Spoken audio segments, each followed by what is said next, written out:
அதிகமாக நேசித்து நடத்துகிற எங்கள் அன்பின் பரலோக பிதாவே, உம்மால் ஆசீர்வதிக்கப்பட்ட இந்த மனமகிழ்ச்சியின் காலை வேளை பொழுதுக்காக நன்றி சொல்கிறோம் சுவாமி.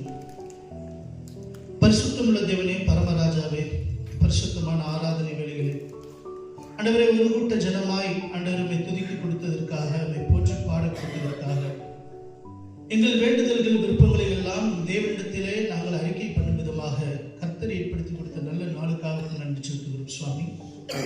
பரிசுத்தமுள்ள தேவன் தாமே இந்த நாளில் கூட வந்திருக்கிற எங்கள் அத்தனை பேரையும் நீர் ஆசீர்வதிக்கும்படியாகவும், உம்முடைய பிரசன்னத்தில் நிரப்பும்படியாகவும், நீர் உண்மையுள்ளவர், உயிரோடு இருக்கிறவர் என்று நாங்கள் அறிந்து கொள்ளும்படியாகவும், அப்படிப்பட்ட சாட்சியுள்ள ஜீவியத்தை இந்த நாளில் கட்டளையிடும்படியாக ஜீவிக்கிறோம். ஆசீர்வதிப்பதாக நீ பலப்படுத்துகிறார்கள். நீ நேசிக்கிறேன் நாமத்தில் ஜீவிக்கிறோம் நன்மைப்பிதாவே. ஹல்லேலூயா. இல்லை சந்தோஷமா இருக்கீங்களா அப்படின்னு எல்லாரும் கேட்கிறதா? சந்தோஷமா இருக்கவங்க மட்டும் கை தூக்குங்க. ஹல்லேலூயா. ஒரு சின்ன பாடல். இந்த பாடல் யாருக்கு தெரியல. நின் சுயபல நல்லால் என்பலம் ஏது, நினைவு செயல் வசனம் முழுதும் பொல்லாது. நின் சுயபல நல்லால் என்பலம் ஏது, நினைவு செயல் வசனம் முழுதும் பொல்லாது. தஞ்சம் முனை அடைந்தே தவற விடாது, தஞ்சம் முனை அடைந்தே தவற விடாது. தாங்கியா கருணை ஓகிய போதும் இயேசு நசரேயின் அதிபதியே, பவனர பிணையன ரட்சகனே, இயேசு நசரேயின் அதிபதியே, இயேசு நசரேயின் அதிபதியே. ஹல்லேலூயா. இன்றைக்கு நாம் சிந்திக்கும்படியாக எடுத்துக்கொள்ளப்பட்ட தலைப்பு மன்னிப்பை அருளுகிற தேவன். ஹல்லேலூயா. மன்னிப்பை அருளுகிற தேவன். எதிலிருந்து நம்ம ஆண்டவர் மன்னிக்க போகிறார்? நானே சில நேரம் சின்ன சின்ன கொஸ்டின் கேட்பேன். சைலண்டா அமைதியா இருக்காதீங்க. தெரிஞ்சதை சொல்லலாம். இது எக்ஸாம் கிடையாது. தெரிஞ்சதை நீங்க தாராளமா சொல்லலாம். எதிலிருந்து தேவன் நம்மை மன்னிக்க வல்லவராய் இருக்கிறார்? எதிலிருந்து?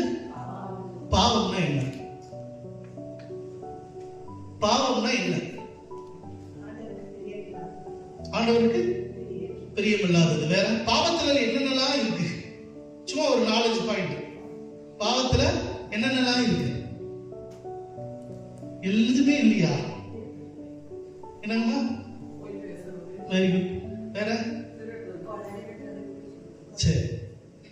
வேதம் சொல்லுகிறது நியாயப்பிரமாணத்தை மீறுகிறதே பாவம்.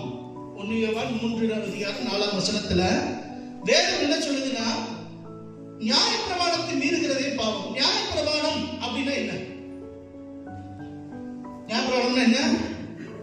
தேவனால் நமக்கு கொடுக்கப்பட்ட 10 கட்டளைகள். இதை குறித்து ரோமர் எழுதின சுவிசேஷம் 7ஆம் அதிகாரத்துல, இந்த அதிகாரத்தை நீங்க வாசிச்சு பாத்தீங்கன்னா ரொம்ப குழப்பமா இருக்கும், ரொம்ப அறிவுபூர்வமா இருக்கும். ஆனா தேவனுக்குள்ள பக்தி விருத்தியா இருந்து அதை சிந்திக்கும் பொழுதுதான் அதனுடைய சத்தியம் தான்.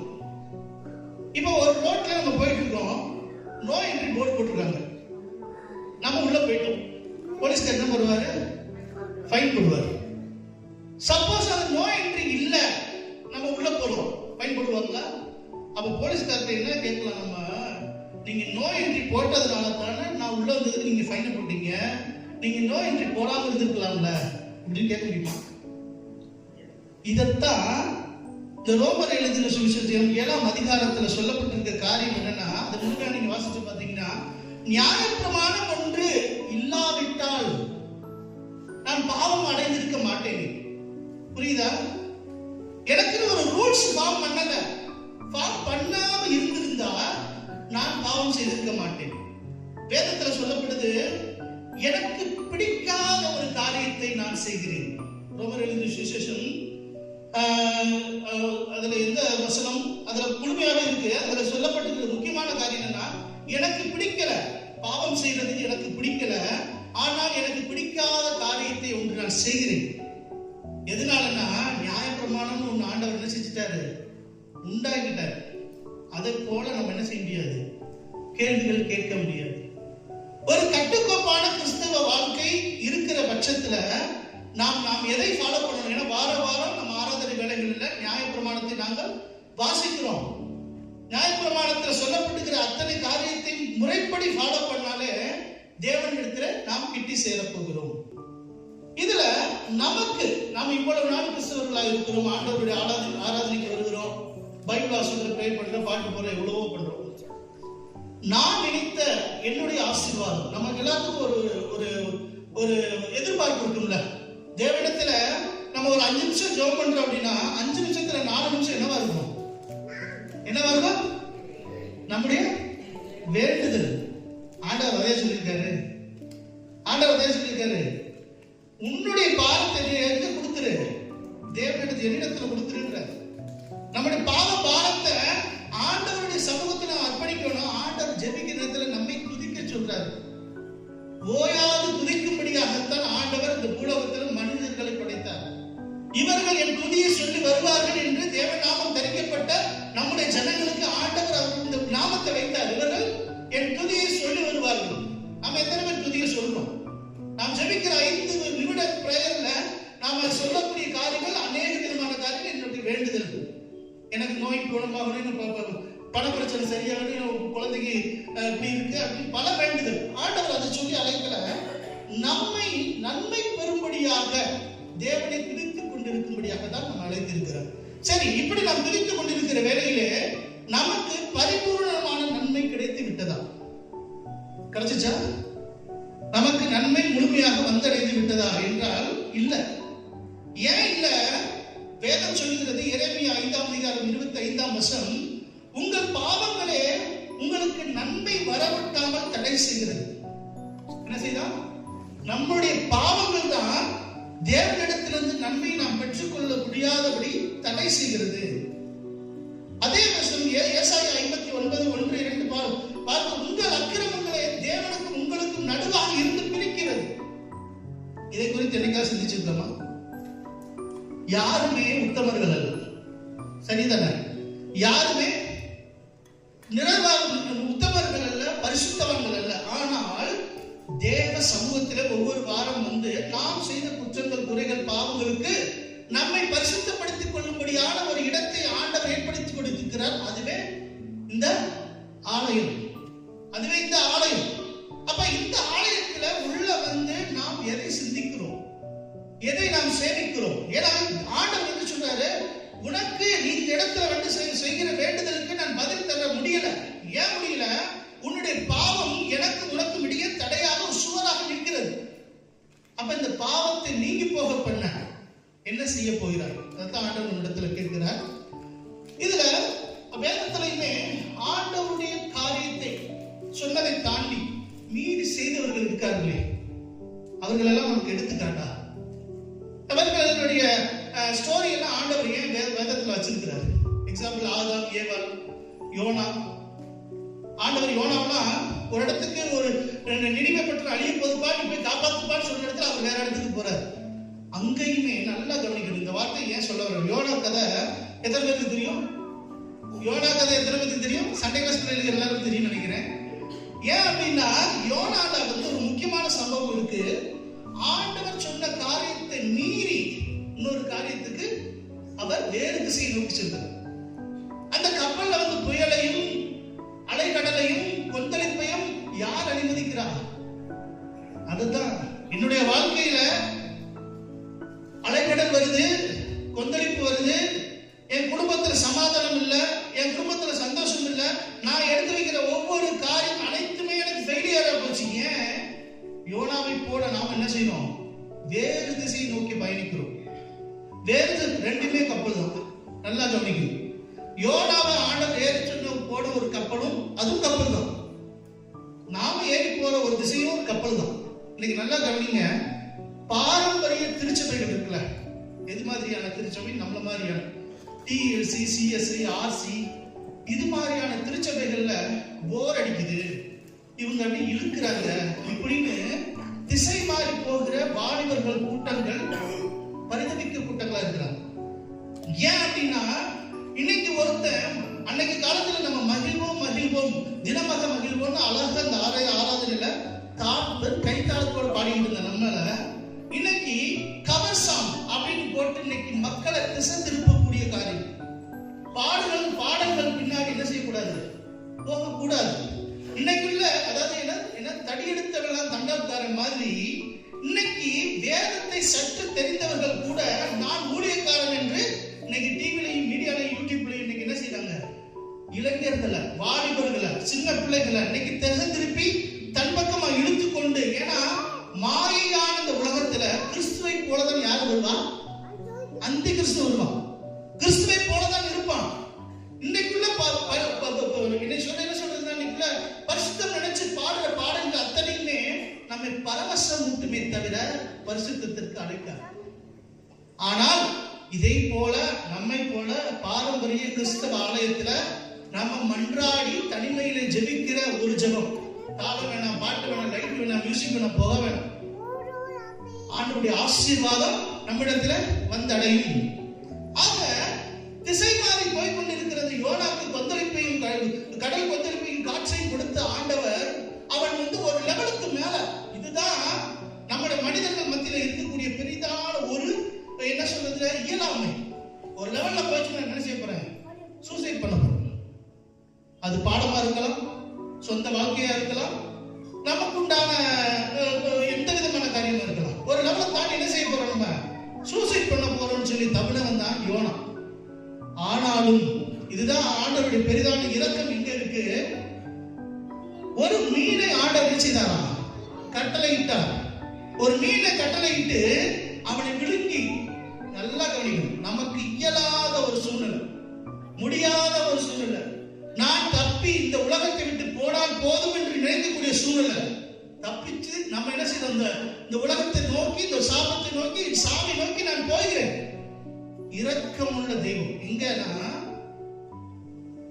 ஆண்டவர் சொல்றாரு, அனுதினமும் என்னை தேடி வர வேண்டும், ஆலயத்துல வர வேண்டும், அனுதினமும் தேடணும். அதை தாண்டி உனக்கு நிர்பந்தங்கள், தொல்லைகள், கஷ்டங்கள், வியாதிகள், வறுமைகள் எது வந்தாலும் நீ இந்த உலகத்தை என்னை மாய்த்துக் கொள்கிறேன் என்ற சூழ்நிலைக்கு போனாலும் உன்னை மீனை போல ஆண்டவர் வீசி வரான். மீனை போல உன்னை அனுப்பி உன்னை காப்பாற்றுவதற்கு அவர் வல்லவராக, ஹல்லேலூயா, காப்பாற்றுவதற்கு அவர் வல்லவராக இருக்கிறார். அப்படிப்பட்ட தேவனத்துல அங்க உட்கார்ந்து ஜெபிக்கிறோம்ல, அந்த ஜெபம் ஆண்டவர் நம்முடைய பாவத்தை மீறி நம்மளை தாங்கி வழிநடத்தி மன்னித்து நமக்கு மீட்டெடுக்கும்படியான ஒரு காரியத்தை கொடுக்கும் பொழுது அந்த ஜெபிக்கிற ஜெபம் இருக்குல்ல, அந்த யோசித்தான். இந்த இடத்துல யோனா என்ன செய்ய, இரவும் பகலும் 3 நாள் ஜெபித்தான்.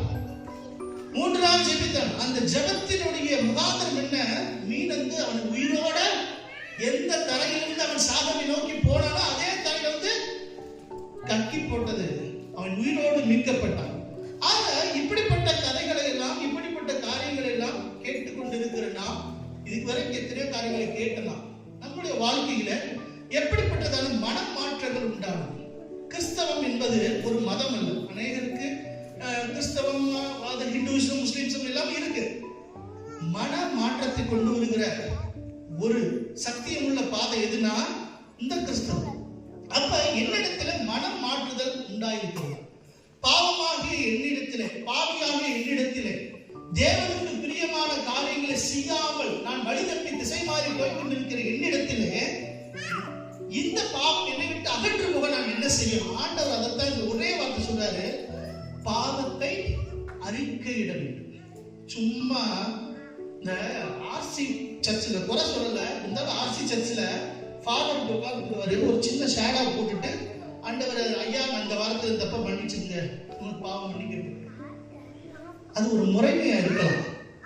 நாம் உள்ளத்தை உருகி, நாம் உள்ளத்தை தேவனிடத்துல அழுத்தி, நாம் வருத்தப்படுத்தி, என்னை நான் வருத்தி பாவ அறிக்கை செய்யும் பொழுதுதான் நம்முடைய பாவம் என்ன செய்யப்படும், மன்னிக்கப்படும். தேவன் அதைத்தான் சொல்ல, உன் பாவத்தை அறிக்கையிடு. உன் பாவத்தை அறிக்கையிடும் பொழுது நீ மன்னிப்பு அடைவாயாக. பாவம் மன்னிப்பு என்பது என்ன அப்படின்னா, இந்த வாழ்க்கையிலே நாம் பெற்றுக்கொள்ள வேண்டிய மீட்பு. சரி, இங்க எதுக்கு உட்கார்ந்தோம்? எதை நோக்கி நம்ம பிரயாணம்? இம்மைக்காக மாத்திரம் நாம் இங்கே வருகிறோமா, மறுமைக்காகவும் வருகிறோமா? இம்மைனா என்ன, மறுமைனா என்ன தெரியுமா? இம்மைனா என்ன? இந்த உலக வாழ்க்கை. நான் வெளியே போறேன், பாதுகாப்பா நான் வீட்டுக்கு போகணும், பாதுகாப்பா வரணும், எனக்கு கார் வேணும், பங்களா வேணும், என் பிள்ளைங்க நல்லா செட்டில் ஆகணும், எல்லாம் இது இம்மைக்காக. ஆனா மறுமைக்குரிய காரியத்துல நீங்கள் சேர்த்து வைத்த சொத்துக்களோ, நம் உறவுகளோ, நம்முடைய சொந்த பந்தங்கள் யாரும் அங்க இருக்க மாட்டாங்க, யாரும் இருக்க மாட்டாங்க. அப்ப மறுமைக்குரிய காரியத்துல அங்கலாய்த்து நிற்க போகிறது யாரு? அப்ப நம்மளுடைய மறுமைக்குரிய வாழ்க்கையை குறித்து சிந்திக்க வேண்டிய இடங்கள். இந்த ஆலயத்துல இம்மைக்கான ஆசீர்வாதத்தை ஆண்டவர் கண்டிப்பா நிச்சயமா கொடுப்பார். ஆனா மறுமைக்குரிய காரியத்தை என்ன செய்யணும்? நாட்கள்ல சிந்தித்து ஆக வேண்டும். ஆக அதுதான் நமக்கு பாவ மன்னிப்பாகிய மீட்பை ஆண்டவர் கட்டளையிடுகிறார். அப்ப ஒரு விஷயத்துல யோசித்து பாருங்க, மன்னிப்பு அப்படிங்கிற விஷயம் யாரிடத்திலிருந்து வந்தது? யாரிடத்திலிருந்து வந்தது? இயேசு கிறிஸ்துவிடத்தில். நீங்க அதுக்கு முன்னாடி பழைய ஏற்பாடு காலங்கள்ல கண்ணுக்கு கல், பல்லுக்கு பல்லு சொல்லி பலவிதமான தண்டனைகள் உண்டு. இரக்கமுள்ள தேவன் நம் தன்னுடைய சொந்த ஜீவனை கொடுத்து பரம மன்னிப்பை பெற்றுக் கொடுத்தார். அல்லேலூயா! பரம மன்னிப்பை ஆண்டவர் நமக்கு பெற்றுக் கொடுத்தார். அப்ப பாவ மன்னிப்பை பெறும்படியாக தேவன் இரக்கமுள்ள தன்னுடைய குமாரனை அனுப்பி இந்த உலகத்திலே நம்முடைய பாவங்களை மீட்டெடுக்கும்படியாக அவரை ரத்தமாக சதையாக மறிக்க பண்ணினார். அந்த பாவ மன்னிப்பினுடைய மீட்பு தான் இன்னைக்கு நாம தப்பு மேல தப்பு மேல தப்பு மேல பண்றதுக்கு ஏதுவாரு. அப்படித்தானே? அப்படித்தானா? தவறுகள் மேல பண்றதுக்கு தேவனுடைய பாவ மன்னிப்பு ஏதுவா. இன்னைக்கு சில பிரசங்கிமார்கள் பிரசங்கம் பண்றாங்க, ஆண்டவர் மரிச்சதுனால நம்ம பாவமா நீங்கிச்சா? ஏன் அதுக்கப்புறம் பாவமான இந்த உலகத்துல தானே இருக்கும்? இப்படி ஒரு பிரசங்கம். இன்னொரு பிரசங்கம், முக்கியமான பிரசங்கம். நான் சொல்ற பிரசங்கம் யூடியூப்ல கூட இருக்கு, நீங்க வேணா பார்க்கலாம்னு நினைக்கிறேன். இப்போ என்கிட்ட ஒரு 10 ரூபா இருக்கு, சரியா? என்கிட்ட ஒரு 10 ரூபா இருக்கு. என் பக்கத்துல ஒரு நண்பர் இருக்காரு. இந்த 10 ரூபாய் நான் அவருக்கு கொடுத்துட்டேன். இந்த 10 ரூபாய் யாருக்கு இருக்கு? யாருக்கா? நண்பருக்கு. ஒரு பிரசங்கியார் பிரசங்கம் பண்றாரு, பாவம் என்னிடத்தில் இருந்தது, என் பாவத்தை கிறிஸ்துவானவர் ஏற்றுக்கொண்டார். அப்ப பாவியாரு? பாவியாரு? இயேசு கிறிஸ்து பாவியா? நான் பரிசுத்தவானா? இந்த இடம் தான் பரிசுத்த பூமியா? நான் சொல்றது நான கற்பனையில சொல்லல, யூடியூப்ல இந்த ஒரு மெசேஜ் இருக்கு. அந்த பாஸ்டர் பேர்ல சொல்ல விரும்பல, யூடியூப்ல இந்த மெசேஜ் இருக்கு. அப்ப எப்படிப்பட்டதான பாவ மன்னிப்பை சொல்லி தர்றாங்க. அப்ப நம்முடைய பிள்ளைகள், நம்முடைய சந்ததிகள், இன்னைக்கு ஒருவேளை இன்னைக்கு இருக்கக்கூடிய இங்க அமர்ந்து இருக்கக்கூடிய ஒரு 40 வயது 50 வயதுக்கு மேல உள்ளவர்கள் அத்தனை பேரும் நாம் என்ன செஞ்சிருப்போம்? பாரம்பரியத்தை, பரிசுத்தத்தை, உண்மையான ஆண்டவரை ஆராதிக்கும் முறையை நாம் கற்றுக்கொண்டிருக்கோம். நாம் பிள்ளைகளுக்கு அதை பிரதிபலிக்கிறோமா? நாம் பிள்ளைகளுக்கு நம்ம அதையே சொல்லித் தருகிறோமா? அல்லது இந்த இப்படிப்பட்ட கூட்டத்தோடு பின்னாடி போங்க, இதான் பரிசுத்தம்னு சொல்லித் தரோம். இதைத்தான் அந்த நாட்கள்ல சிந்திக்க வேண்டும். இதுல இன்னொரு விஷயம், தேவனிடத்திலே நாம் வேண்டுதல் செய்கிறோம், தேவன் மன்னிக்கிறார். இதுல இருமாப்புள்ள இருதயம் ஒன்று இருக்கு, தெரியுமா? இருமாப்புள்ள இருதயம், கடினமான இருதயம். யாரு? நான் என்ன தப்பு பண்ணாலும் ஆண்டவரிடத்துல என்ன செய்ய மாட்டேன்? மன்னிப்பு கேட்க மாட்டேன். ஆண்டவர் பார்த்து என்னை மன்னிக்கணும். இது எப்படி நடக்கும்? நடக்குமா? நடக்குமா? நடக்கும். ஏனென்றால் ஒரு ஆத்மா கூட அழிந்து போக விடக்கூடாது என்பது தேவனுடைய சித்தம். இதுக்கு ஆண்டவர் என்ன சொல்றாரு? ஏசாயா 38ஆம் அதிகாரம் 17ஆம் யாராவது இருக்கிற வாசிங்க. ஏசாயா 38:17. ஏசாயா 38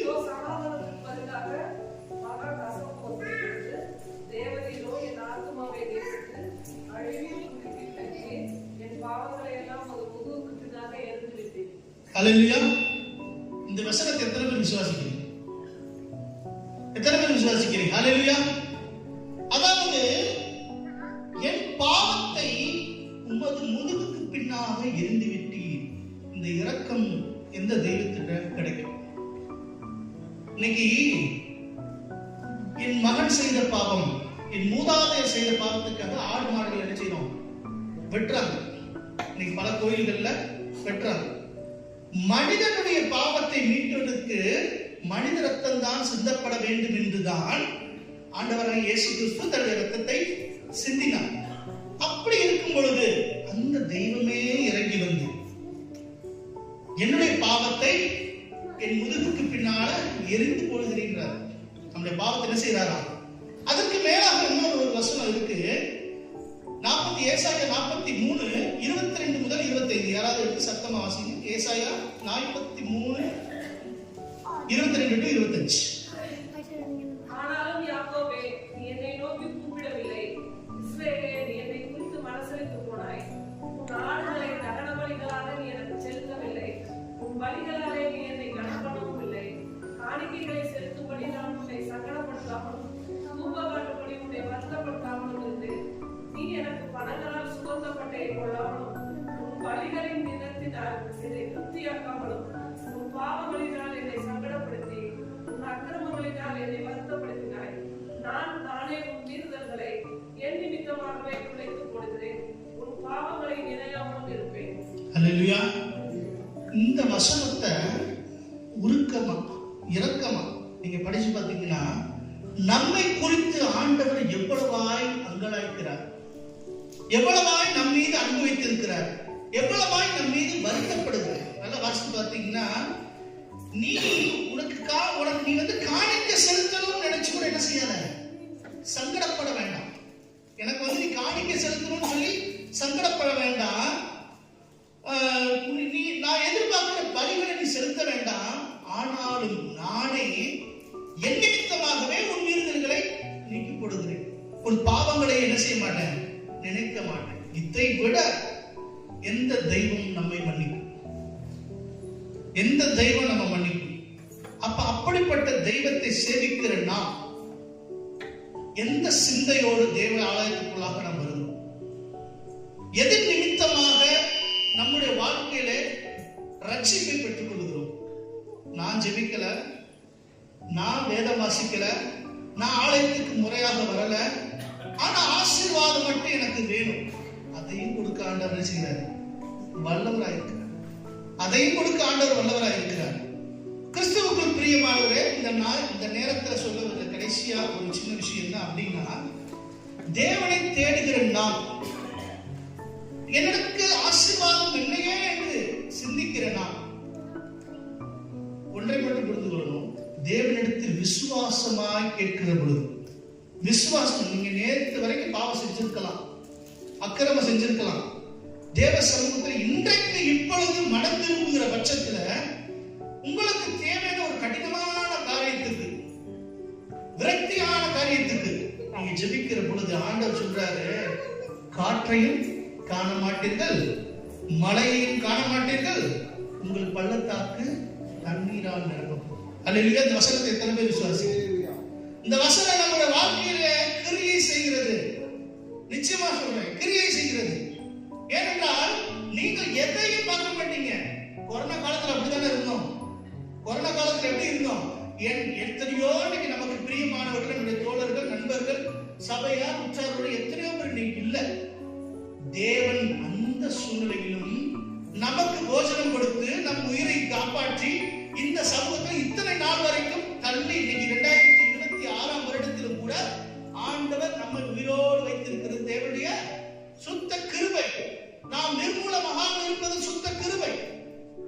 அப்படிப்பட்ட தேவனை முழு இருதயத்தோடும் உண்மையான விசுவாசத்தோடும் தேவனை தேடுகிற பொழுது நான் நிச்சயமா சொல்றேன், எனக்கு உண்டான எங்கள் சிஎஸ்சி பேஸ் சரியா, ஆனா ரொம்ப வித்தியாசம் இருக்காதுன்னு நினைக்கிறேன்.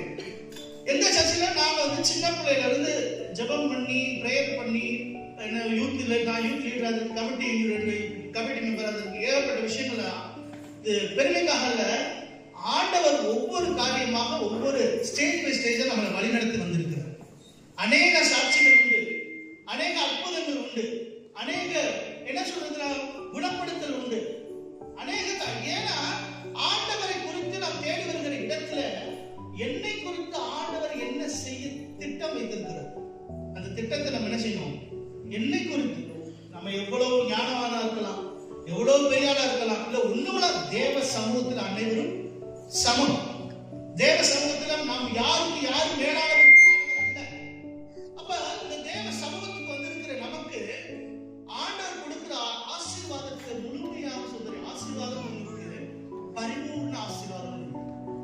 நாம் பரிபூர்ண ஆசீர்வாதத்தை பெற வந்தவர்கள். அல்லேலூயா. நாம் பரிபூர்ண ஆசீர்வாதத்தை பெற வந்தவர்கள். அதாவது இன்னைக்கு புறஜாதிகள் நீங்க நினைக்கலாம், பாவம் பண்றான் அப்படி நல்லா இருக்கான், இவன் இப்ப அக்கிரம் பண்றான் இவன் இப்படி நல்லா இருக்கான், அந்த குழந்தையெல்லாம் செட்டில் ஆயிடுச்சு, அது அல்ல. தேவ சமூகத்துல ஆண்டவர் சொல்றாரு, நான் கொடுக்கிற ஐஸ்வர்யத்தையும் சம்பத்தையும் ஒருவன் உங்களிடத்திலிருந்து என்ன செய்ய முடியாது, எடுத்துக்கொள்ள முடியாது. நான் நினைச்சா மட்டும்தான், நான் ஆசீர்வதிச்சா மட்டும்தான் நான் கொடுக்கிற ஐஸ்வர்யத்தை நீங்க அனுபவிக்க முடியும். இதைத்தான் ஆண்டவர் சொல்றார். ஆக தேவ சமூகத்துல பாவ மன்னிப்பை பெற வந்திருக்கிற நாம், ஆண்டவர் நாம் வேண்டுதல் செய்யாவிட்டால் கூட நம்முடைய பாவத்தை மன்னிப்பதற்கு அவர் வல்லவராயிருக்கிறார். அதுக்காக ஆண்டவரை குறித்து என்ன செய்யக்கூடாது, அசால்ட்டு நினைச்சிடக்கூடாது. ஆண்டவர் சத்தியம் உள்ள வார்த்தையை நமக்கு கொடுக்கிறாருன்னா இந்த விஷயத்துல நம்ம என்ன செய்யணும், நம்மை நாமே மாற்றிக்கொள்ள வேண்டும், திருத்திக் கொள்ள வேண்டும், உண்மையான தேவனை ஆராதிக்க வேண்டும், உண்மையான தேவனை தொழுது கொள்ள வேண்டும். அதற்கு தான் இந்த ஆலயத்துக்கு வருகிறோம். கர்த்தர் அப்படிப்பட்ட ஆசீர்வாதங்களை நமக்கு கட்டளையிடுவாராக. ஆமென். ஒரு விஷயம் எல்லாரும் எழுந்து நிற்போம், ஜெபத்தோடு நிற்போம். எல்லாரும் எழுந்து நிற்போம்.